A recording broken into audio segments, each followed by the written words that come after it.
Orang yang konsisten menunaikan salat malam, maka dijamin oleh Allah Subhanahu wa taala akan dibimbing untuk mendapatkan karir terbaik dalam aktivitas kehidupannya. Terbaik di sini bukan sekedar mendapatkan harapan menempati posisi tertinggi, bukan. Tapi posisi yang terbaik untuk memberikan maslahat pada dunia dan akhirat Anda. Di dunianya hidup nyaman, tapi kenyamanan itu membantu Anda mendapatkan keraihan kebahagiaan akhirat. Anda hidupnya tenang, asetnya banyak, kekayaan melimpah, tapi dengan semua itu Anda tetap dekat dengan Allah Subhanahu wa taala. Silakan gali dari segi sejarah. Sudah banyak contohnya. Uthman bin Affan radhiyallahu taala anhu, Abdurrahman bin Auf, Tamim ad-Dari radhiyallahu taala anhum jami'an. Silahkan cek keterangan Imam An-Nawawi dalam kitabnya At-Tibyan. Sering saya ulang-ulang. Mereka itu orang kaya, pengusaha sukses, hidupnya nyaman, asetnya melampaui abad-abad kemudian. Sampai sekarang masih ada. Tapi yang paling menarik adalah terekam dalam amal ibadah mereka termasuk sahabat yang tidak pernah meninggalkan tahajud. Bahkan sangat istimewa. Mereka menunggu sholat malam sampai menunaikan sholat malam sampai selesai menghatamkan Qurannya. Itu luar biasa. Kenapa bangun malam? Karena ada motivasi. Apa motivasinya? Kebahagiaan yang dititipkan oleh Allah kepada mereka dalam kehidupan dunia dan akhiratnya. Di dunianya sukses, akhiratnya pun tidak ditinggalkan. Baik, dua, wa qur rabbi adkhilni mudkhalas sidqin. Dan katakan Muhammad sallallahu alaihi wasallam, Rabbi adkhilni mudkhalas sidqin. Ya Allah, bimbing hamba untuk mengawali aktivitas hamba. Di kemuliaan, keutamaan salat malam ini terkait dengan urusan dunia, selain akan mengangkat kita di tempat yang terbaik, juga yang kedua, menghadirkan bimbingan Allah dalam menjalani aktivitas harian kita. Dibimbing Allah. Masya Allah. Tidak ada yang paling membahagiakan, menyenangkan, mendamaikan, kecuali seorang hamba yang setiap aktivitasnya dibimbing oleh Allah Subhanahu wa taala. Misal, maaf, saya lukiskan begini. Anda kalau bekerja dibimbing direktur nyaman tidak? Nyaman. Di jalan dibimbing, dijaga, bahkan dituntun Pak Polisi, lancar tidak jalannya? Lancar. Sekarang Anda dibimbing oleh yang menciptakan direktur Anda, yang menciptakan polisi, yang menciptakan segala makhluk. Maka tidak ada yang susah bagi segalanya. Kembali pada Allah Subhanahu wa taala. Karena itu setiap orang yang mendapatkan bimbingan Allah, maka pasti dalam hidupnya mendapatkan kebahagiaan dan kesuksesan. Nah, jika Anda ingin dibimbing oleh Allah Subhanahu wa taala, maka di antara amalan spesifiknya ada amalan-amalan dasar standar seperti salat, infak, baca Quran, Al-Baqarah ayat 3 sampai dengan ayat 4-nya. Tapi ada yang paling istimewa, yang kalau Anda kerjakan ini dari ujung kepala sampai ujung kaki Anda mendapat bimbingan Allah Subhanahu wa taala. Begitu mau jalan, langkah Anda dibimbing Allah. Anda tidak akan melangkah pada yang tidak disukai oleh Allah Subhanahu wa taala. Jangankan yang maksiat, yang membuat Anda sulit pun Anda akan dipalingkan. Misal, Anda mau jalan nih, di jalan ada kemacetan yang menimpa musibah secara umum. Orang terjebak macet, tiba-tiba baru Anda keluar, ada tiba-tiba datang kepada Anda, Pak, jangan lewat situ, macet. Ah, masa sih? Tadi saya melihat tidak macet, itu tadi Pak, sekarang macet. Belok. Allahu Akbar. Begitu Anda kunjungi tempat, Pak, jangan yang itu Pak, yang lain saja. Kenapa? Di situ tidak cocok buat Bapak. Ada seorang masuk ke sebuah toko, dia terbiasa rajin menunaikan malam ini, ibadah ini. Allahu Akbar. Begitu mau masuk dan masuk ke rumah makan, tiba-tiba dengan sopan penjaganya mengatakan, maaf Pak, di tempat ini nampaknya agak kurang cocok dengan Bapak. Kenapa memang? Akan lebih baik di tempat yang lain saja Pak. Baik, karena makanan-makanannya tidak dicantumkan logo halalnya, tapi ketika melihat orang ini tiba-tiba mengatakan, memberikan dari awal, Pak, jangan di sini, tempat lain lebih baik untuk Bapak. Coba bayangkan, baru dari kakinya, belum pandangannya, belum lisannya, belum telinganya, belum tangannya. Awas, kalau Anda selama ini sholat malam, belum mendapatkan yang ini, berarti ada yang salah dengan cara sholat malam Anda. Anda rajin tahajud, tapi lisan Anda tidak dijaga oleh Allah. Ada yang salah Anda dalam sholat malamnya. Mustahil ahli tahajud lisannya mudah mengeluarkan kalimat yang tidak disukai oleh Allah. Karena lisan dia dibimbing Allah.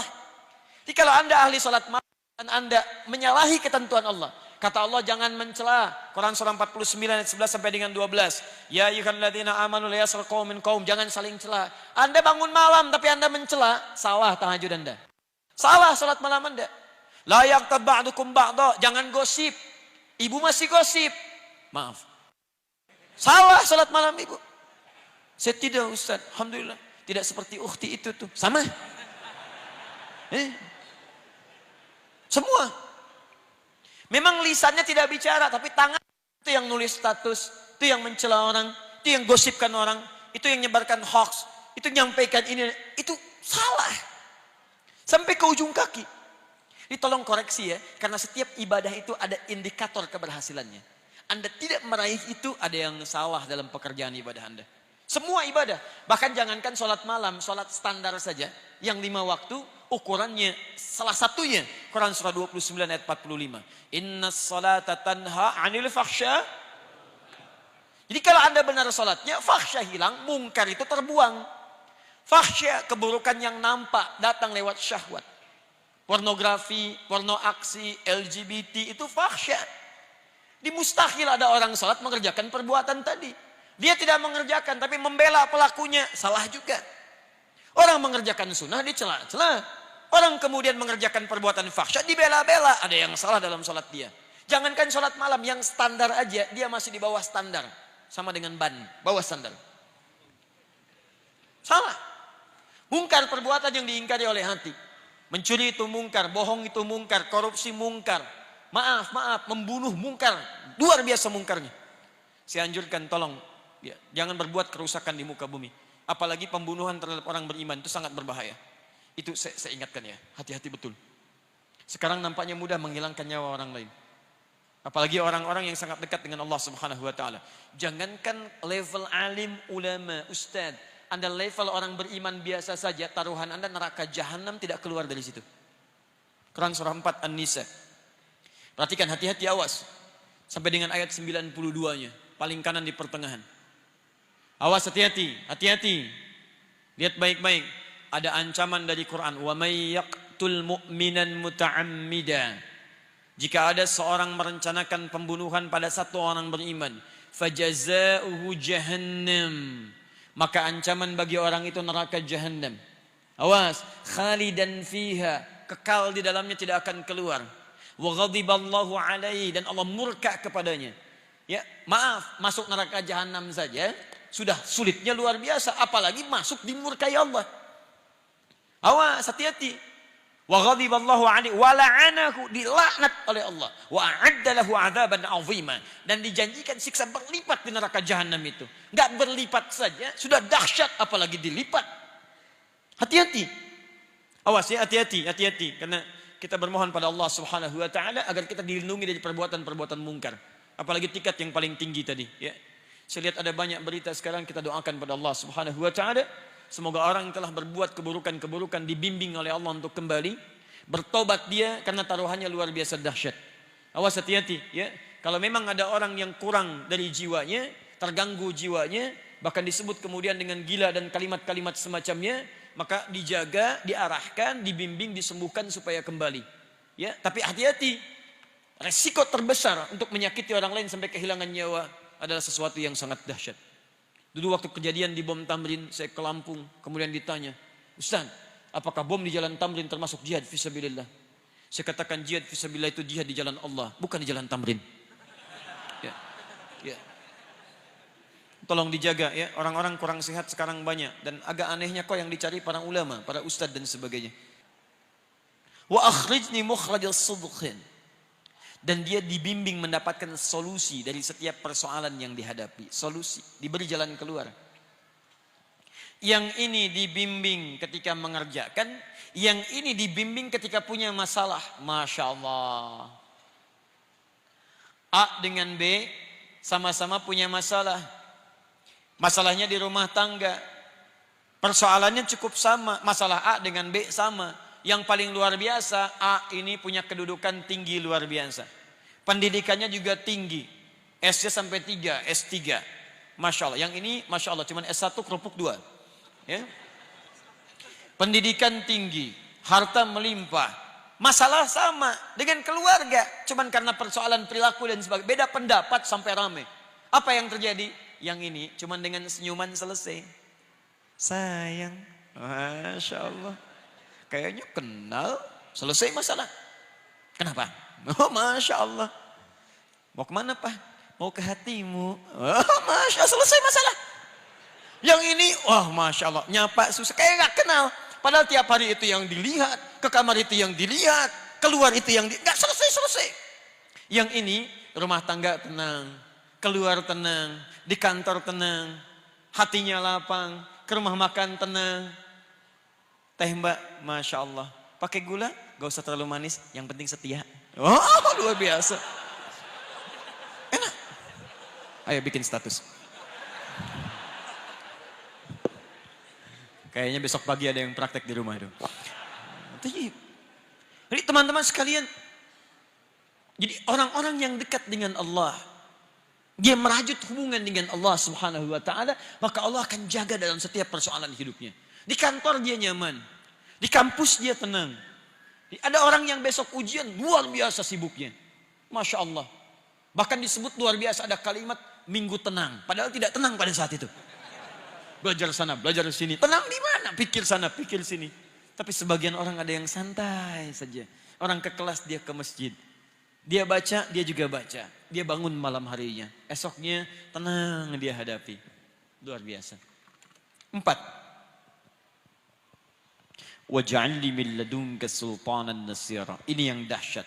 Ini yang dahsyat. 4. Allah akan lindungi dia langsung dari pihak-pihak yang ingin mencelakainya. Dilindungi oleh Allah. Diberikan perlindungan. Bisa beda-beda caranya nanti, ya, bisa beda-beda lain-lain caranya. Teman-teman sekalian, saya berikan contoh yang paling dahsyat. Ayat ini diantaranya turun memberikan keterangan saat Nabi SAW dikepung oleh banyak pemuda. Ada yang menyebut 100 pemuda dengan kebiasaan yang khusus. Kalau kita pasukan khusus ya, dengan pedang terhunus luar biasa. Dikepung satu rumah. Di dalamnya direncanakan 3 orang. 1, Nabi SAW. 2, teman setia beliau, seangkatan dengan beliau, sedekat usia dengan beliau, Abu Bakar As-Siddiq, sehidup dengan beliau, semati di samping beliau kuburnya, sesurga dengan beliau. Mertua beliau orang yang sangat mulia dan sangat disayangi oleh Nabi SAW. Dipilih oleh beliau untuk menemani hijrah, sehidup, sehijrah, sekubur bersamaan di sampingnya dan sesurga dengan beliau. Abu Bakar As-Siddiq. Sangat keterlaluan kalau ada orang-orang yang mencela Abu Bakar As-Siddiq. Ya, dia tidak hidup bersama Nabi, tidak menemani Nabi saat hijrah ke Madinah. Dikubur tidak di samping Nabi, surga belum jelas. Jangankan dengan Nabi, masuk surga aja belum tentu jelas. Berani mencela seseorang yang jadi mertua Nabi, kerabat Nabi, hidup bersama Nabi, hijrah dengan Nabi, wafat kuburnya di samping Nabi, dijamin surga lewat lisan Nabi. Anda siapa? Tayyib. Yang ketiga, seorang pemuda, brilian, jenius. Menantu Nabi, 1 mertua, 2 menantu. Menantu Nabi, di antara sekian pemuda, beliau yang dipilih untuk mencintai dan dinikahkan menjadi pasangan hidup, sehidup, sewafat sampai sesurga bersama putri terkasih Nabi Sayyidah Fatimah radhiyallahu taala anha. Dari jalur ini adalah keturunan zuriyah Nabi sampai dengan sekarang. Sayyidina Ali bin Abi Thalib radhiyallahu taala anhu. Pemuda yang jenius, luar biasa, bakatnya luar biasa dan nyalinya sungguh tangguh. Kata Nabi, ya Ali, saya dengan Abu Bakar akan hijrah. Kamu tunggu di sini, gantikan saya di tempat tidur saya. Tempat tidur itu yang diincar oleh para pemuda tadi untuk siap menghunuskan pedangnya. Hidup atau mati. Di pilihannya Ali sadar saat itu akan meninggal. Tapi tidak ada kalimat-kalimat bantahan. Siap ya Rasulullah. Bala. Gak pernah disebut dalam sejarah Ali mengelak. Jangan saya ya Nabi, Abu Bakar aja yang tuaan dikit. Bisa tidak ada. Biasa. 1 menemani Nabi, 1 tinggal di tempat itu. Tapi yang hebat, perhatikan kisahnya dimulai saat Nabi keluar. Dari mana pasukan khusus yang siap dengan pedang terhunus? Disebutkan kalau hewan pun lewat sudah diketahui, bahkan tercium baunya.